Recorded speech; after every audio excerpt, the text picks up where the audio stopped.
Miami Dolphin fans, and welcome to the Same Old Dolphins Show, part of the DolphinsTalk.com podcast network. I'm Josh Katzker. With me today and every day is my brother from the exact same mother, Aaron the Brain. Aaron, say hello to the people.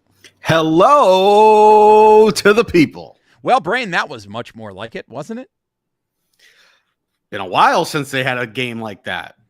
I mean, the Dolphins just decided that they were going to go to our nation's capital and open up a can of you-know-what all over the Washington Commanders. A 45-15 victory on the road, their second highest point total of the season. And I think, Brain, without question, if not the best game of the season all around, it's in the top two. Yeah. I mean, hard to beat 70-20.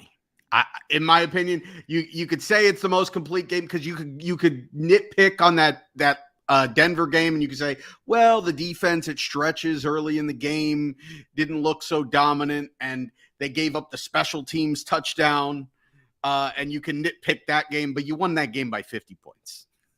So I'm not going to sit here and say that this game was more complete, but it was right there with it. It's certainly the best this team has played since that game, and that game was all the way back in week 3. So it's not like this team has been look, the record is nice. It's where you want it to be at this point. And it's a nice time in December to start playing your best football again. It's a nice starting point for going down the stretch of the season. And I'd actually argue that this was a better defensive performance than that game against Denver was, frankly. Right. This was truly an excellent performance by the Miami Dolphins, exactly what the doctor ordered. And we're going to talk about it here today on the Same Old Dolphin Show. So we want to thank you very much for listening. Before we go any further, a reminder to you, if you are not doing so already, to make sure that you are following us on X, which you can find at twitter.com. I'm Amplified to Rock. He is at Aaron the Brain. The show is at Same Old Dolphins. Again, I will extend an invitation to Blue Sky, where you can also find me at Amplified to Rock and the show at Same Old Dolphins. If you need an invite code, holler at me, and I'll get you one, and you can get over to Blue Sky and get you over there in that environment. A reminder to you to take a moment right now. Stop what you're doing. Hit the like button. If you're watching this on the Dolphins Talk YouTube channel, just that little thumbs up right there underneath the screen. Just go ahead and click that button. Thank you very much for doing that. We appreciate it very much. Subscribe to the channel and turn on notifications so you're notified every time we go live, just like right now as we're going live on the Dolphins Talk YouTube channel and the I'm a Miami Dolphin fan Facebook page. We're live a little bit later than normal because we waited to see Tua's stint on the Manningcast. Tua was a special guest with Peyton and Eli during the Monday Night Football game. So we'll talk a little bit about Tua's appearance. It was mostly not terribly newsworthy, but a couple of good moments that we'll talk about here. Maybe we'll end the show talking about that. But also make sure you subscribe to the Same Old Dolphin Show, Apple Podcasts, Spotify, Stitcher, SoundCloud, anywhere you get your podcast. Leave us a 5-star rating. Leave us a positive review. We appreciate it very much. And yeah, let's get into it. Oh, DolphinsTalk.com. How can I possibly forget? Go to DolphinsTalk.com each and every day. It's your one-stop shop for all things Miami Dolphins. Brain, let's get into it.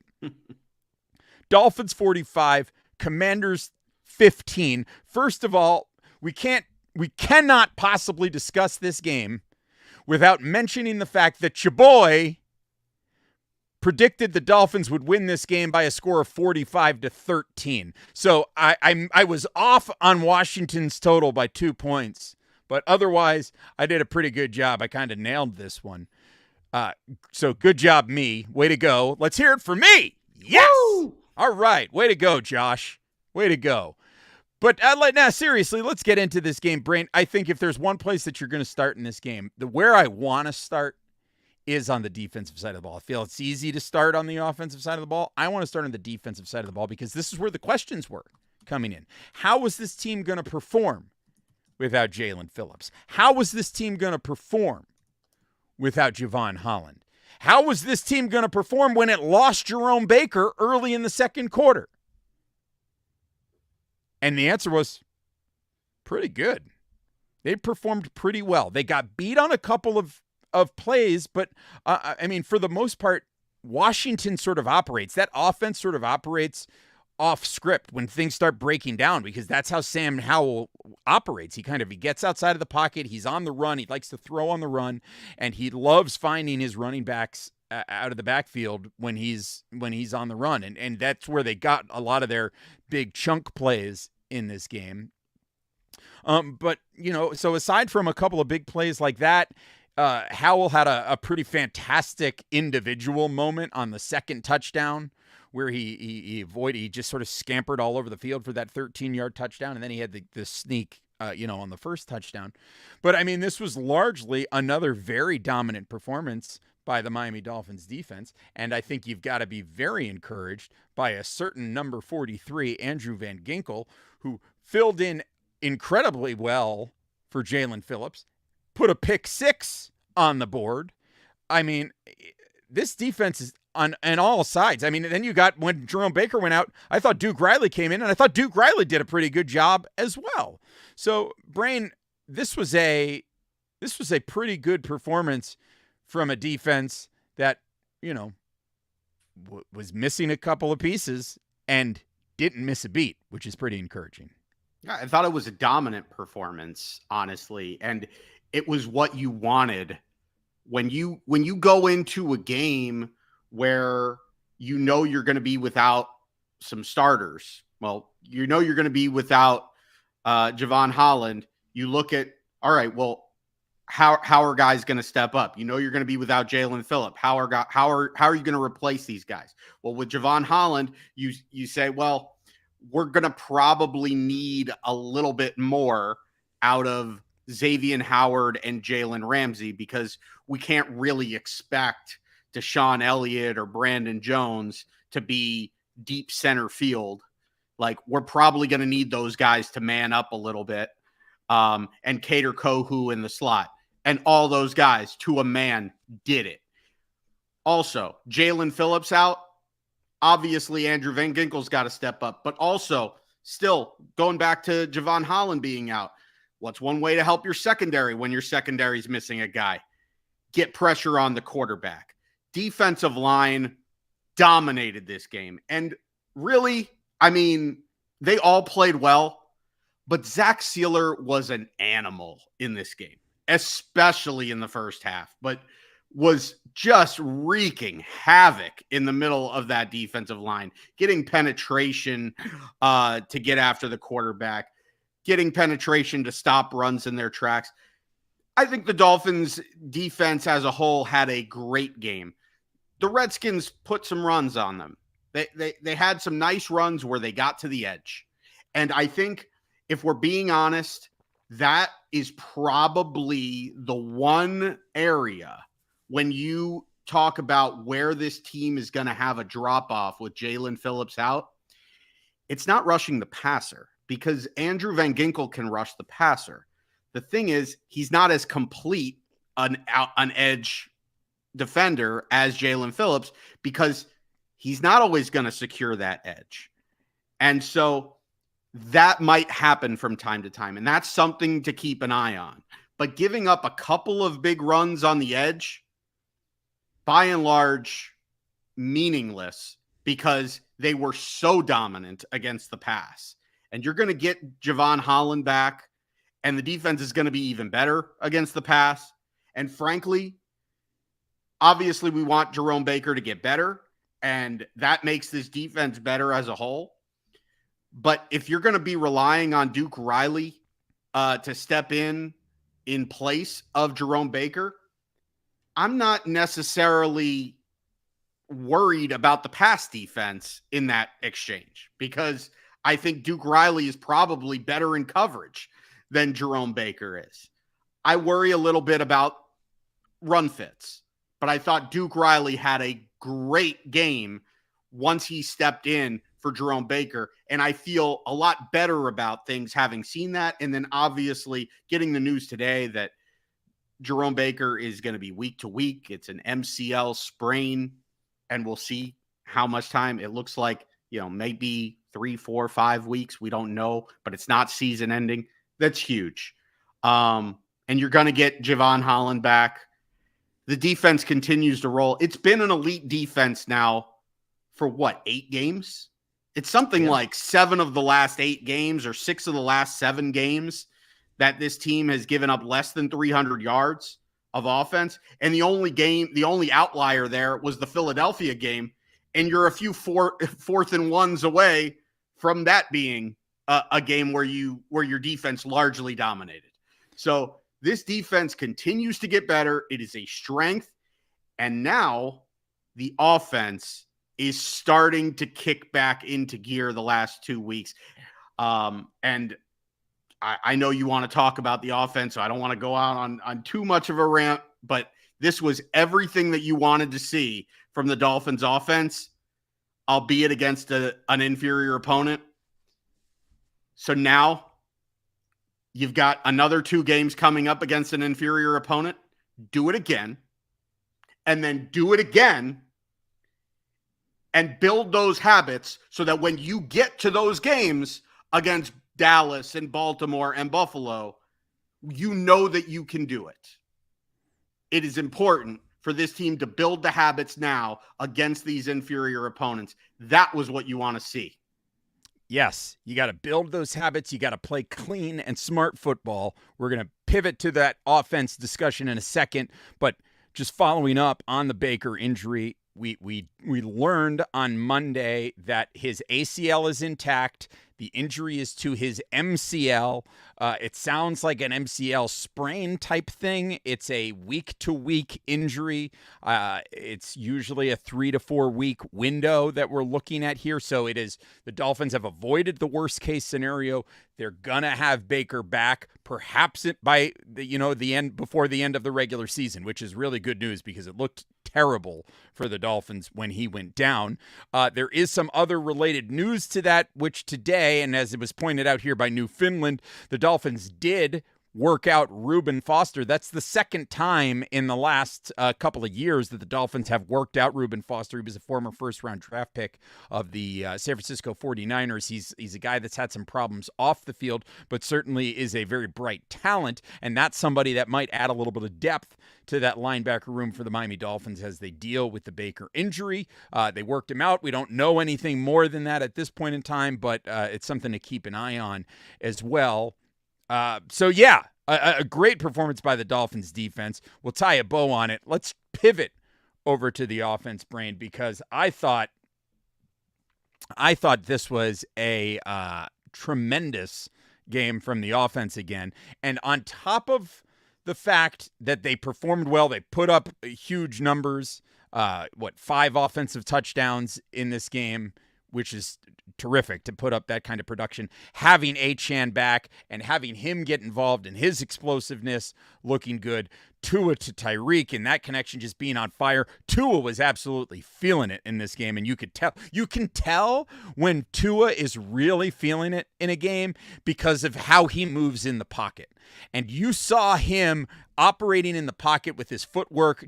It was clicking on all cylinders today, and you saw Tua looked today the same way he looked in that game against the Chargers earlier in the season. I mean, you just saw it. He was just electric, and he was feeling himself big time in this game. And so it was a great performance from Tua as well.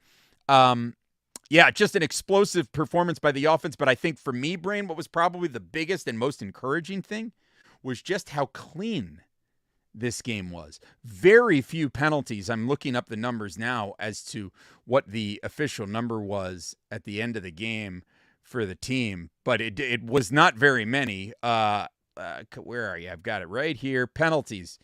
2 for 15. Dolphins 2 for 15 yards. That is huge. We didn't see the issues with clock management. We didn't see any of that stuff. And as I always say, as I've said all along, when the Dolphins have a 3rd down and 1, the correct play is to throw a 78-yard touchdown pass on a bomb to Tyreek Hill. I always say that. Brain, I've always said that, haven't I? It's the right thing to do on 3rd and 1. Throw a 78-yard touchdown pass to Tyreek Hill.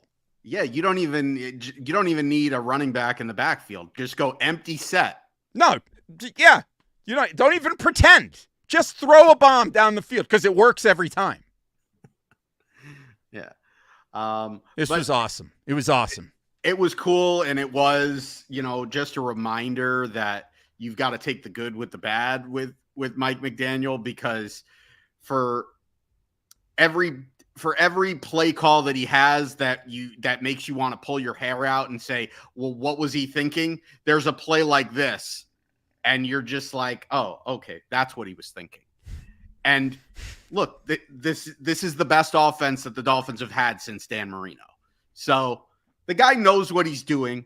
I still think that the team needs to lean into third and short, being able to run the ball. But I feel like what they did in the second half of this football game, particularly in the fourth quarter of this football game, in running the ball down Washington's throat to seal the game, I need to see more of that. And I'm seeing them grow in confidence. I think having your full complement of offensive linemen certainly is going to help that. I think having your full complement of running backs is certainly going to help that. But ultimately, I think it's a mindset thing.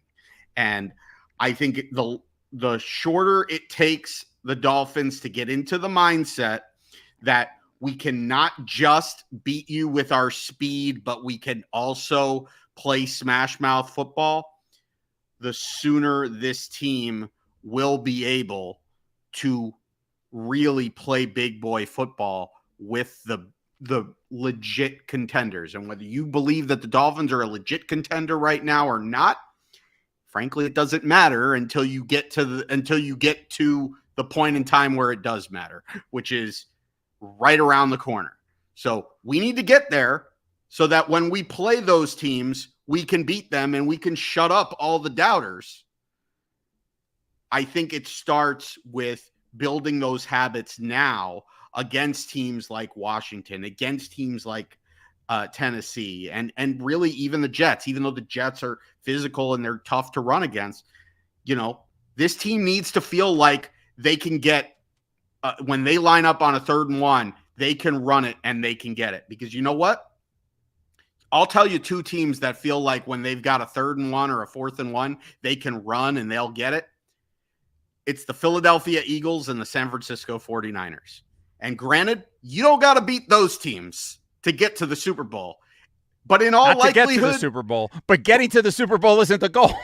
Right. But in all likelihood, if you want to get that Lombardi trophy, you're going to have to beat one of them.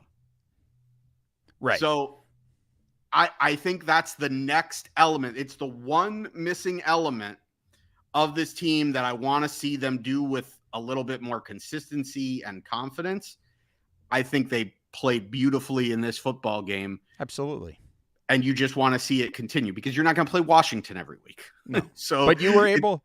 It's an encouraging thing to see the Dolphins impose their will on a team, and they did that in this game. I mean, look, you had a drive in Basura time, deep in Basura time, and the Dolphins ran a 14-play touchdown drive where they ran it 13 times. And it was all De'Von Achane basically, with a little bit of Jeff Wilson mixed in, and then eventually you run it into the end zone. And again, granted, you're up against the Washington Commanders, which is not the toughest team in the game in the league, but you imposed your will. You said, this is what we're going to do. We're going to run the ball straight down the field, and we're going to score a touchdown. You're not going to stop us.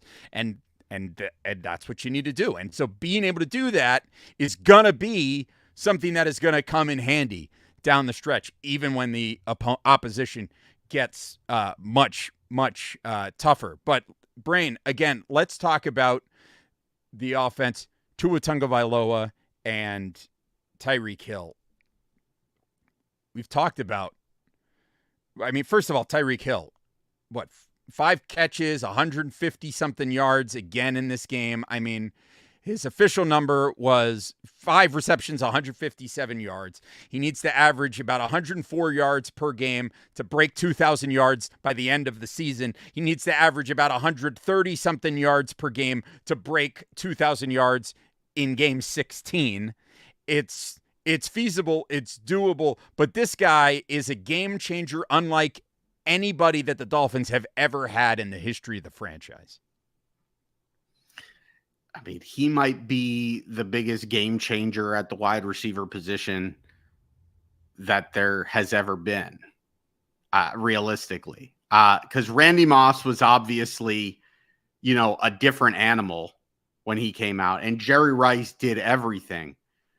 But Tyreek's ability, like he's doing things on the field with his speed, contact balance, quickness, agility that I don't think we've ever seen a wide receiver do. I mean, Megatron obviously was a game changer as well.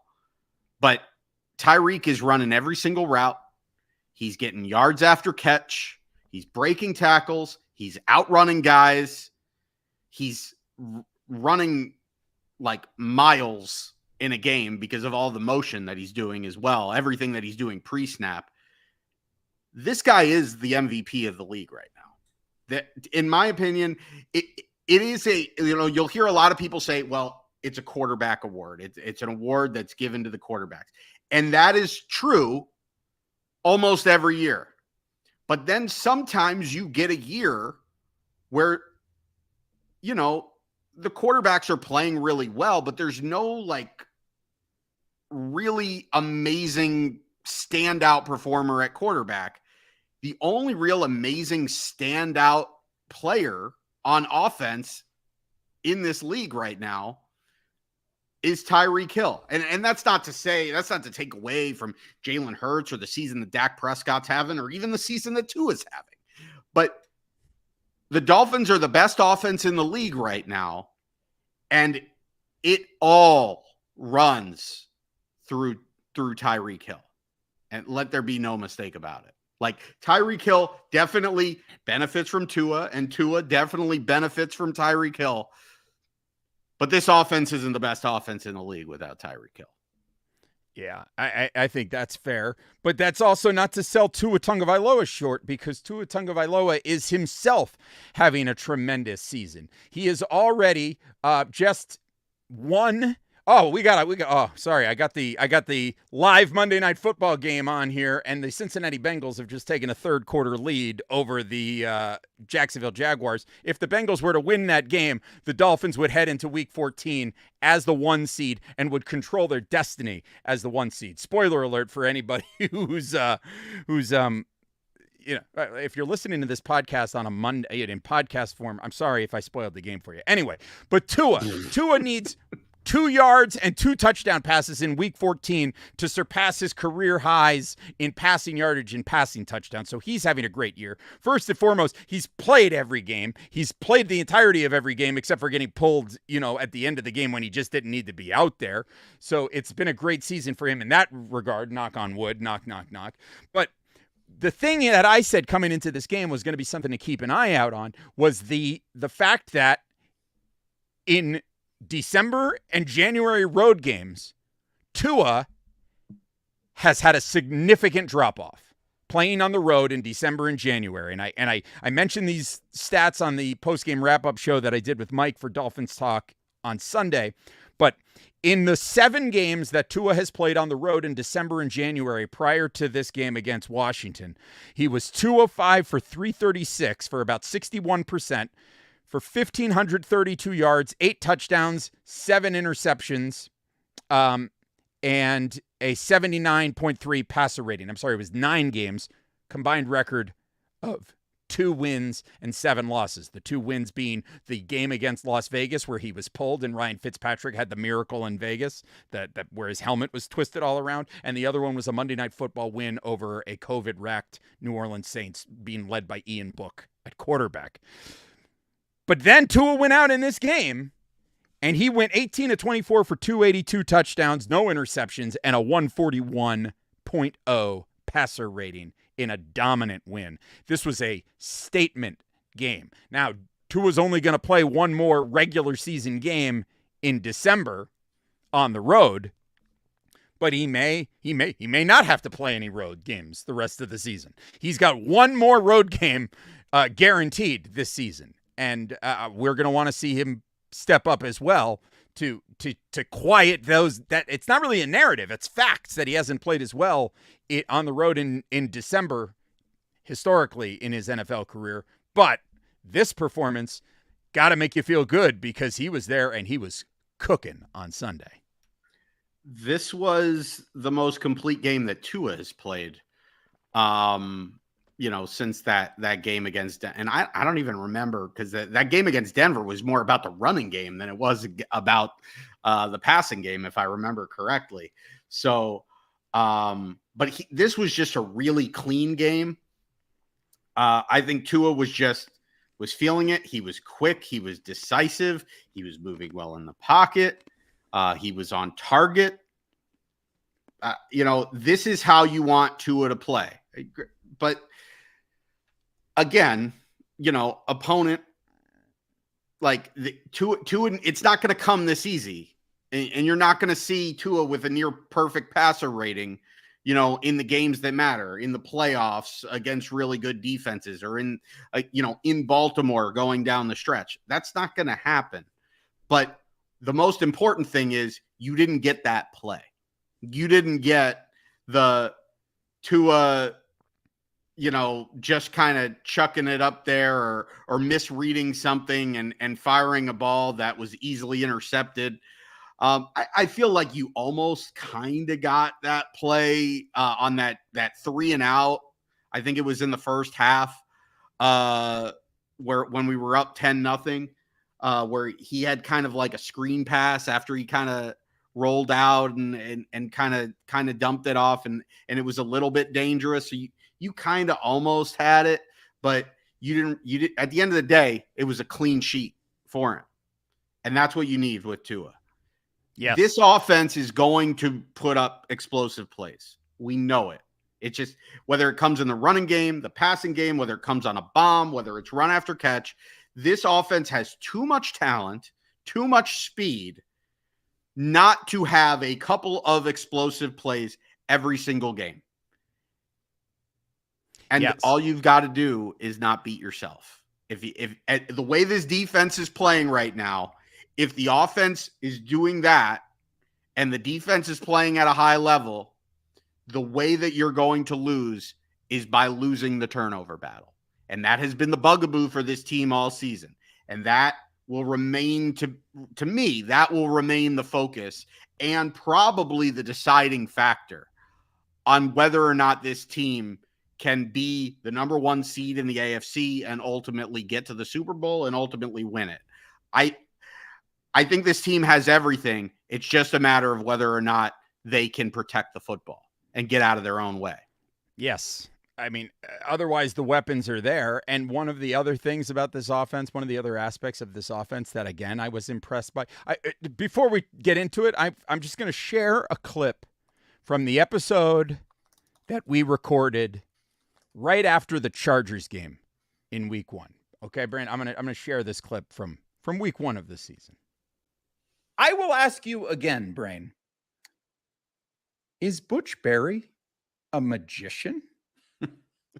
He might be. He might be. He might be. He might be.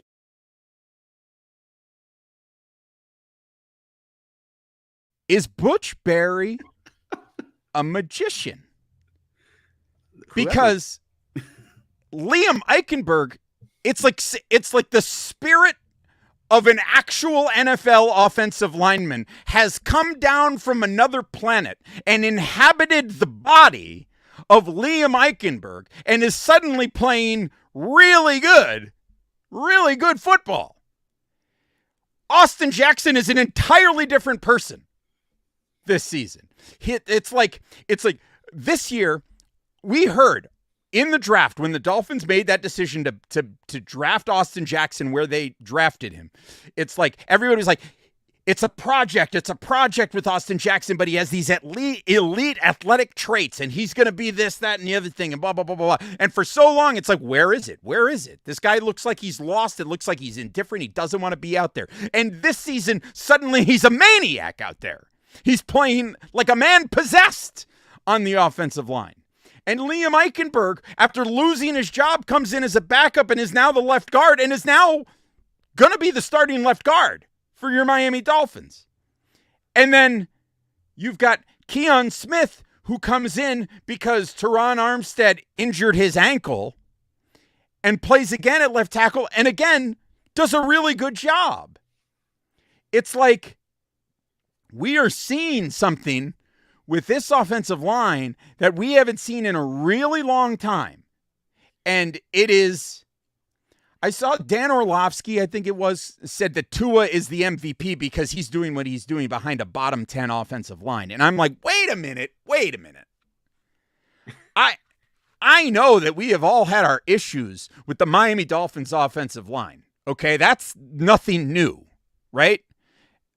I think many of us are stunned and surprised at how well this team is performing. This offensive line unit is performing. But to say bottom 10? Are you kidding me? Yeah, this unit is, I'm not saying it's the best unit in football. But bottom 10, get out of here. Yeah. It is a solid unit playing very well. I mean, Austin Jackson is playing at a Pro Bowl level right now. I mean, I would sit here and argue with you that Austin Jackson is playing at an all-pro level right tackle. Like, he deserves to be in the conversation. He might not be the guy, but he deserves to be in the conversation. He's playing that well this year.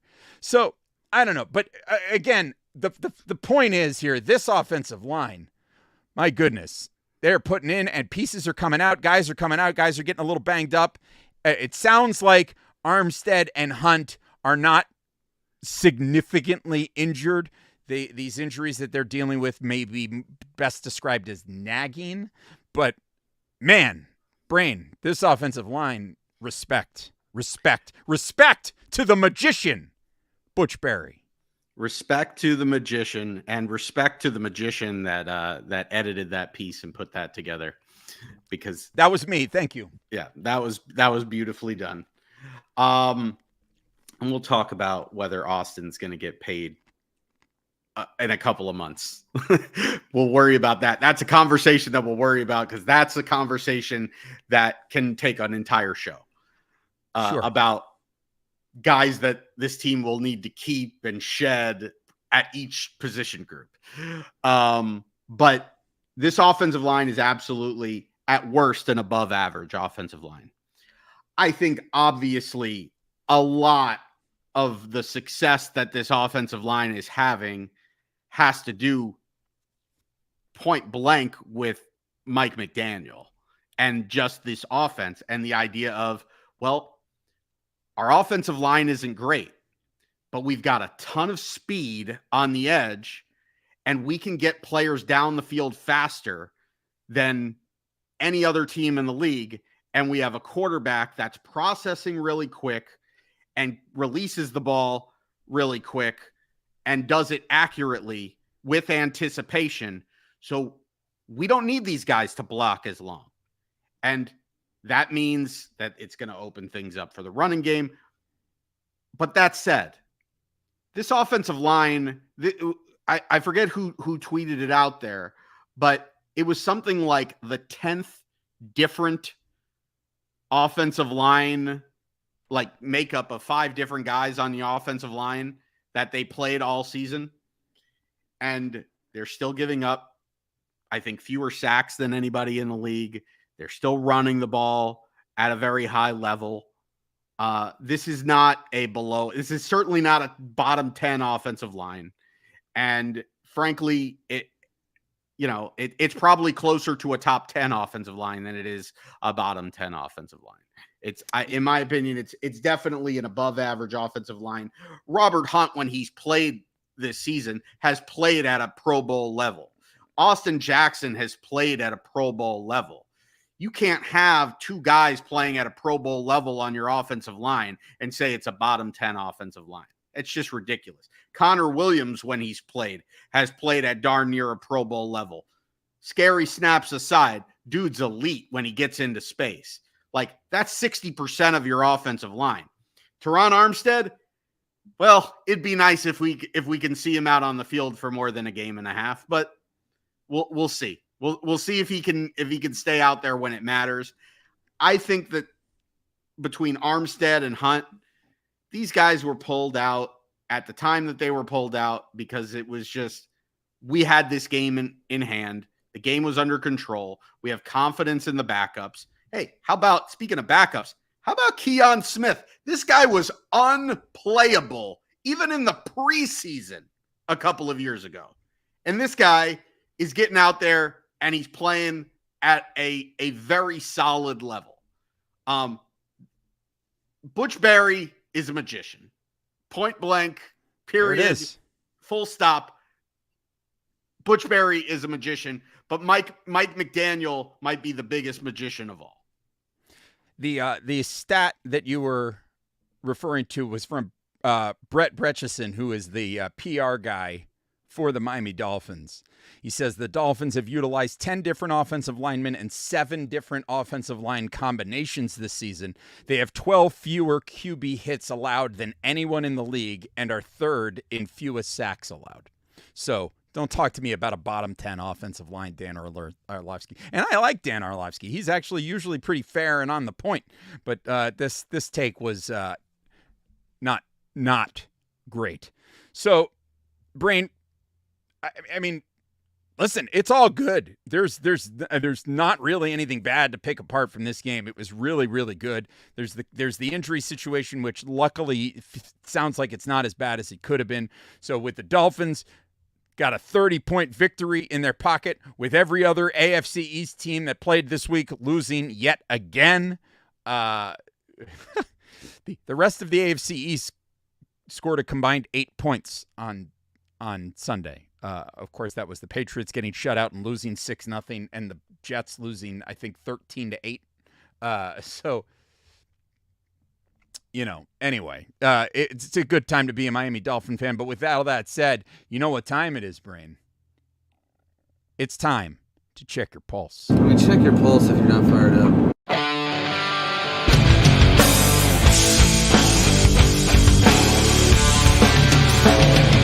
That's right, everybody. It is once again time for a Dolphins Talk Pulse Check. This is where we ask you to tell us how you are feeling about your Miami Dolphins using one word and one word only. So if you're watching live on the Dolphins Talk YouTube channel, if you're watching after the fact on the Dolphins Talk YouTube channel, let us know in the comments what is one word to describe how you are feeling about the Miami Dolphins right now. If you're watching on the I Am a Miami Dolphin Fan Facebook page, throw it in on the comments. We want to know, or tweet at us at Same Old Dolphins. Let us know what is one word to describe how you are feeling about the Miami Dolphins right now. Brain, how are you feeling? So it might take me a little bit to get to the actual word here. So don't freak out if don't jump the gun on like the first adjective that I use. Oh, so you're going to do a whole big thing and then sum it up in a word. I think so. I think that's that's basically, that's how we do it. This is a podcast. Yeah. So don't get me wrong. I feel really good. I feel really good about the Dolphins. Not the word. That's not the word though. I just wanted to clarify. Right. I feel really good about the Dolphins playing their best football in the first week of December. I can't remember the last time or if I've ever said that. I honestly don't think that I've ever said in the month of December, the Dolphins are playing their best football. Maybe in that 2003 season when they beat the Raiders and they were like the number 1 seed and then they lost the last 2 games of the season to miss out on the playoffs. Maybe I said it then, but I'm not even sure that I said it then. So it feels really good. But you know what we're not going to do, or what I'm not going to do? I got people saying, so Aaron, you going to drink the Kool-Aid now? I'm not going to drink the Kool-Aid after we beat a 4-8 team. Oh, my. When we have our toughest stretch of the schedule still looming a few weeks from now. I'm not going to blow this out of proportion. I feel really good about where the Dolphins are at. I like the trajectory of this team. I like, in general, the health of this team because you're going to get Javon Holland back. I don't think the offensive line injuries are major injuries. I think you're going to get those guys back. So in general, even the Jerome Baker injury is not the worst thing in the world. And if there's a place on this team if there's a position on this team that's maybe not as important as the other positions, it's the linebacker position. I think you can survive being without Jerome Baker for a couple of weeks as long as your defensive line and secondary are playing at elite levels. That said, this team still needs to be improve it mode. The narrative has not changed. I don't care if the Broncos win a game, lose a game, if they have a winning record or losing record. I don't care how many teams the Dolphins have beaten or not beaten that have a winning record or not. What I know is that when the Dolphins have played really good teams, definitively great teams, they have fallen short. And at some point, they're going to need to win those games. And I'm feeling better as this season goes on that they are going to get to that point. But until they do that, I'm not going to be bought into this idea that the Dolphins are the favorite or that I'm supremely confident that the Dolphins are going to figure it out. Because at the end of the day, this is still the same franchise that has done nothing but prove otherwise throughout my entire lifetime. But I feel pretty good, and I'm definitely gaining in confidence, and they're getting close. So where I'm at right now, I feel centered. I feel it's very clear what this team needs to do. It's very clear the pathway to get there, and things are aligning for this to be their year. They just need to keep going. We're not there yet. So I'm just staying centered. My focus is on Monday Night Football against the Tennessee Titans. And that's where I hope this team's focus is. Because you know what I'm starting to see? Tua on Monday Night Football on the Manningcast. Jalen Ramsey on the Pat McAfee show. You know, a 30-point win. Everybody patting us on the back. You remember the last time everybody was patting this team on the back, don't you? Oh, Hard Knocks. We're getting a lot of attention right now. The last time this team was given this kind of attention, they were coming off of a 70-20 victory over the Denver Broncos and then got embarrassed the following week. Stay humble, stay centered, take care of business. All right. I hear you. That's very on brand for you. Very on brand. So let's hear what some of the people have to say. There's a lot of them out there. The one I want to start with, let me give you some of these other ones, and then there's one in particular that I want to highlight. Dolphins talk is dazzled. Patrick Mullen is waiting. Marissa Marino says supercalifragilisticexpialidocious. She thought I wouldn't say it, but I said it. Ian Carter is pumped. DJ is exuberant. Doug GT500 is cautious. Starboy, not satisfied. He hyphenated it, so it counts as one word. Rich Miller, enjoyment. Lee McManus is excited. M. Schuller is feeling swaggy. Wes is feeling peaceful. Nandito, fantastic. Jorge GM is hopeful. Scott is invested. Eric Powell, steady. Dahl is energized. Pooch is vibranium, which is an Avengers reference. David Nastall is optimistic. Robert Oley, refreshed. Adrian is excited. William V, anticipatory. Skeeter Donovan is stoked. David Jappy is invigorated. Keith Hummel, Kool-Aid, hyphenated, one word. Candlem says committed. Sean Green, it's not one word, so I'm not going to read it. Try again next week, Sean. Peanut says elated. Tua Dimes is erect, which I can only translate to mean that they're sitting up watching this action at the edge of their seat. Lee Edge is satisfied. James is fun. Brandon Buttry is AV Jesus. Love it. Jacqueline Angle is impressed. Pard is adrenalized. Robert Rosario, invigorating. Andy Street, fantastic. James is fuzzy. John D, apprehension. I get it.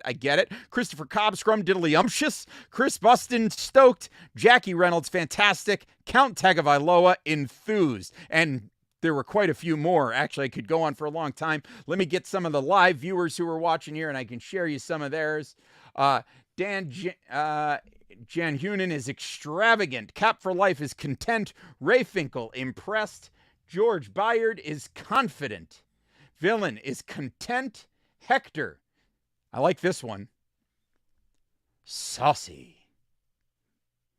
Let's see. Jason Theodoridis is tickled. J.M. Santos is intrigued. Daryl Woodard is hopeful. Marianne Alievich is unbelievable. Alex R. says playoffs?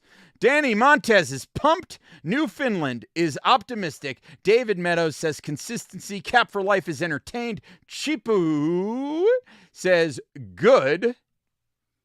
Villain, Explosive, Benjamin, Supernatural, and Marianne, Dreammaker. Some excellent, excellent answers here. I want to highlight one answer that we got on Twitter. Comes from Rhetoric. And their word is chirosclerosis. Are you familiar with this word, Brain? No. And like Chirosclerosis. So I mean, chiro has to do with what? The spine? Well, it's Bones? not spelled like chiro, like chiropractic. It's Kairo sclerosis. I might be pronouncing it incorrectly. Well, I'm lost then. But they provided a definition for us. And what they said was chirosclerosis, noun. The moment you realize that you're currently happy, consciously trying to savor the feeling, which prompts your intellect to identify it, pick it apart, and put it into context where it will slowly dissolve until it's little more than an aftertaste. Chirosclerosis, which is a pretty good word. It's good. But it's a perfect word to describe how I'm to transition into my word, because Brain, I think you and I, as Dolphin fans, I mean, particularly in the years since we started this podcast, have sort of approached things from a place of self-preservation as fans. We've purposely tried to keep this team, at arm's length because we've been hurt by this team so many times. So many times they've taken our hearts and smashed it up and thrown it on the floor and stepped on it and peed on it and thrown up on it and done a couple other bodily functions as well. And it's happened to us pretty routinely for a long time. And so we've kind of existed in that place of self-preservation to protect ourselves. And as I've been thinking about this season and I've been watching these games and I've been I find myself getting so caught up in, for lack of a better word, the brilliance of this team at times. And I started thinking about, what this team is going to go. And at this point, they're not 100% to win the division, but it's a very good chance that they're going to win this division, right? At this point in time, the Dolphins' magic number is 3, right? Any combination of Dolphins wins and Bills losses that equals the number 3, and the Dolphins win the AFC East. At this point, it's not a given, but it's a pretty good shot at this point that the Dolphins are going to win the AFC East. And that's amazing already, right? And so, and then I was thinking, how am I going to feel if the Dolphins, they have they're having this amazing season? It was really in my head today as I had taken today off of work and I was running around running some errands, and I was just in my head about how am I going to feel if this team goes and they go into the postseason and they, they're feeling good. They're division champions, and they, after this dominant regular season, and they lose that first game in the playoffs. I'm going to be devastated. I would be devastated. Even knowing what I know about this team and what they've done and how I try to keep this team at arm's length. And when I started thinking about how I would feel in that moment, and comes back to this chirosclerosis, because I'm cognizant of how I'm feeling in the moment and I'm analyzing it and thinking about it. And what I realized was, I don't know that there's a way that this season ends that doesn't break my heart, short of the Dolphins winning the Super Bowl. And so what that led me to believe is that, Brain, I am currently open.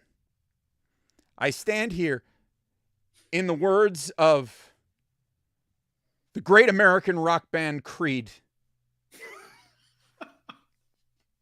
I stand here with arms wide open, And I say to the Miami Dolphins, I am ready to be hurt again. I am open to whatever the future holds. That doesn't mean that intellectually I'm not thinking about things the same way that I always am. But emotionally, I'm ready for whatever this team is going to throw at me.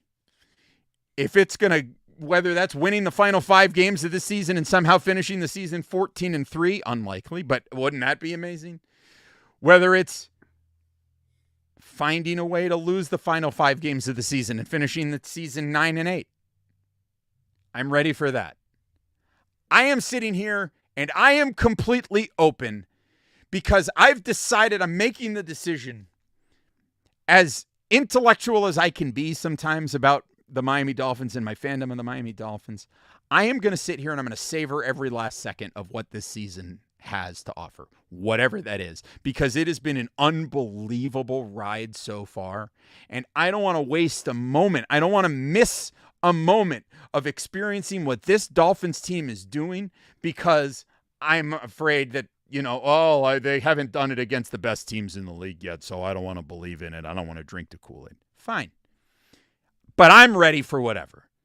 Bring it, Miami Dolphins. I'm open. I am ready to be hurt again. So that's it. That's how I feel.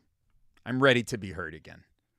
I'm also ready for the Dolphins to, decide not to hurt me and, go win the Super Bowl. I'm ready for that.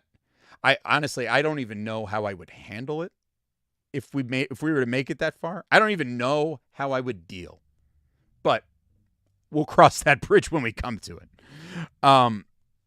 So, Brain, let's close this episode of the show here by talking a little bit about Tua Tagovailoa on the Manningcast, because he was on there, right? And my initial reaction to Tua on the Manningcast was, man, media trained Tua is boring. Boring. Bad. I mean, there was some little things in there, but and you saw Eli in particular was working hard to try to get something out of Tua, but he was just kind of boring. It was just Eli's like, so Tua, college football playoff, let's have you talk about the thing that you said during the commercial break where you said that FSU should have got in over Alabama. And then Tua was just trying to do his best to behave himself and awkwardly kind of laugh off that joke. Didn't work out. No. It was just kind of boring. He had a couple of things that were interesting that he said. But he talked about he's never overthrown Tyreek Hill. He doesn't have that Patrick Mahomes arm. Every time he throws the ball to Tyreek, he's giving it everything he got just so that he could hit him in stride. He says, he talks about the joke of, yeah, I'll just throw it. Screw it. Tyreek's down there somewhere. And Tyreek says, yes, just throw it to me. I'll be open. And, most of the time he is. He said that. He had a funny line where he said the similarities between Mike McDaniel and Nick Saban are that they're both head coaches. Yeah. That was a pretty funny line from Tua. And I think he probably didn't want to throw anybody under the bus there, but that was funny. But then he did sort of shout out Mike McDaniel, and I think this was a kind of heartfelt moment where he sort of thanked him for helping him find a resurgence in his career, and he wanted to thank, and for trusting him and what he does well and mixing it in with what McDaniel does well, and then thanking McDaniel and the organization for having faith in him and trust in him. That was really great. I liked his little Tropic Thunder reference. Survive. I thought that was a pretty good moment, but the highlight had to be, Tua sitting there in this backdrop with the guitars behind him, right? And, Peyton and Eli are like, are those just for show, or can we get you to actually play a little bit? And I was thinking there's no way that Tua's going to play guitar on TV. But then Tua goes and grabs a guitar, and then he plays a little bit of the Sweet Home Alabama lick, right? Which was terrific. And then... And then, of course, Peyton had the funny line about, I like that. I think that's great. I don't think the FSU fans are going to like that very much, but I think it's great. But then Eli's like, can you play us a song? Play us a song. And Tua then goes, okay, how about Tears in Heaven, Eric Clapton. For those of you who are not musically inclined, Eric Clapton is one of the best guitar players in the history of rock and roll. Tears in Heaven, not an easy song to play.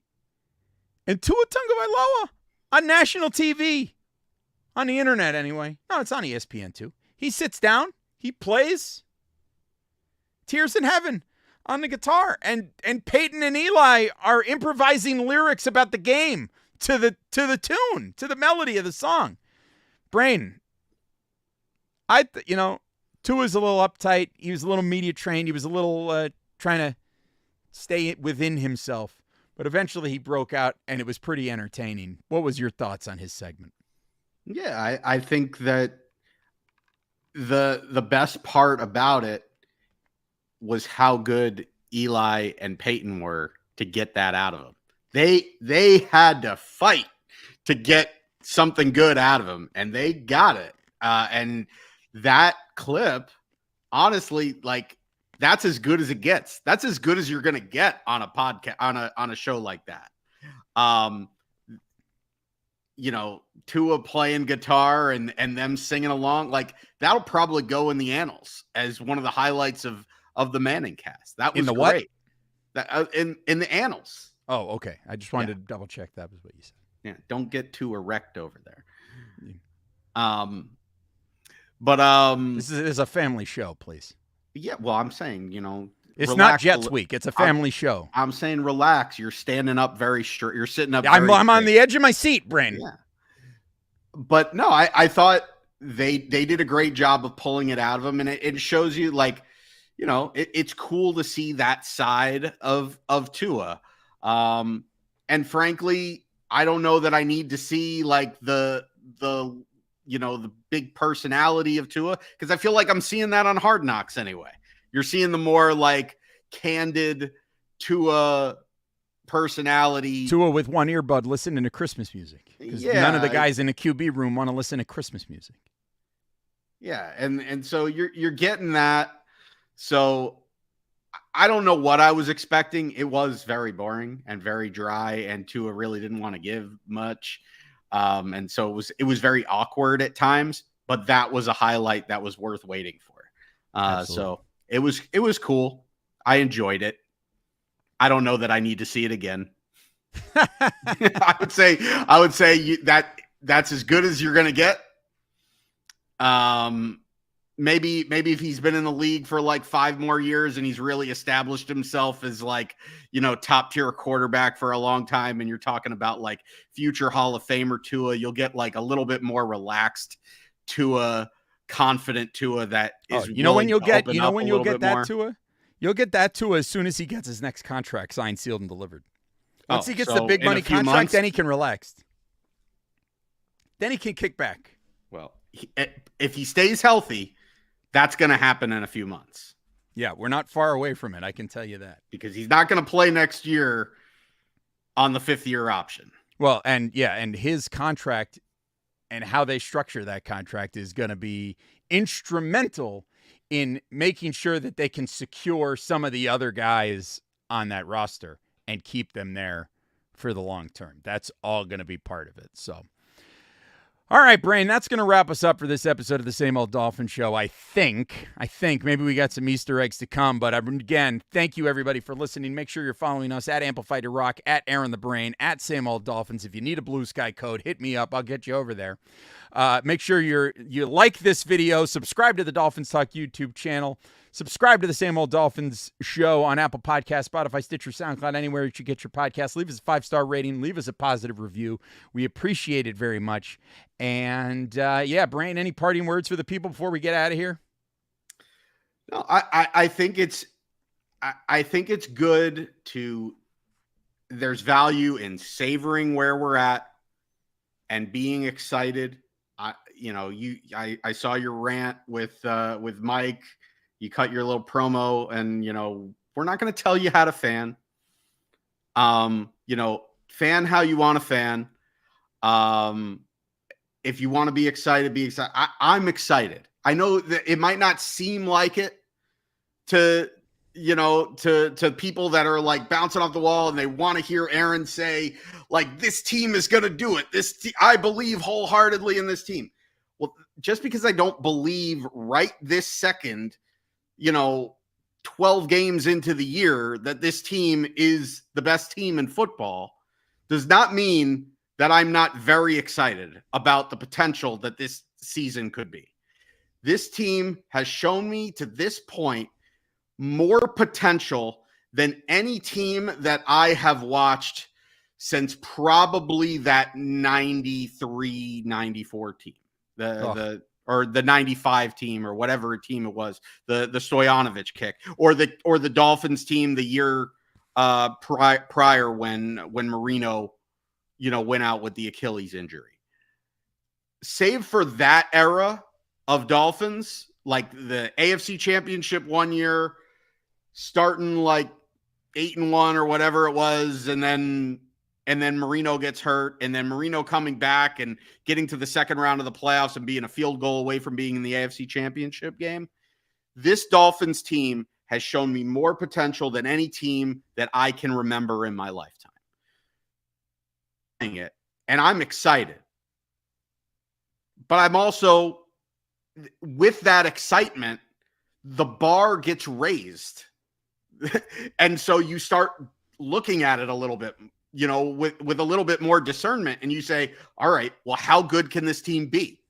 Can this team actually get the job done? Can this team not just win the division? Can this team be the number one seed? Can this team win the AFC? When this team gets to the Super Bowl, can this team win the Super Bowl? Can this team possibly do it?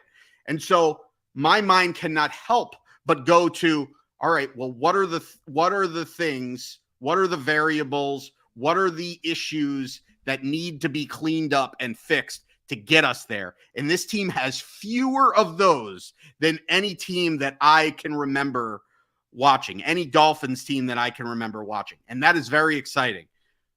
But it just makes me focus on those things a little bit more. I can't help it. Maybe I'm not built like most fans, but that's how I fan. And so that's where I'm at. So don't mistake it as I'm not a fan and I'm not excited, because I'm very excited about what this team could do.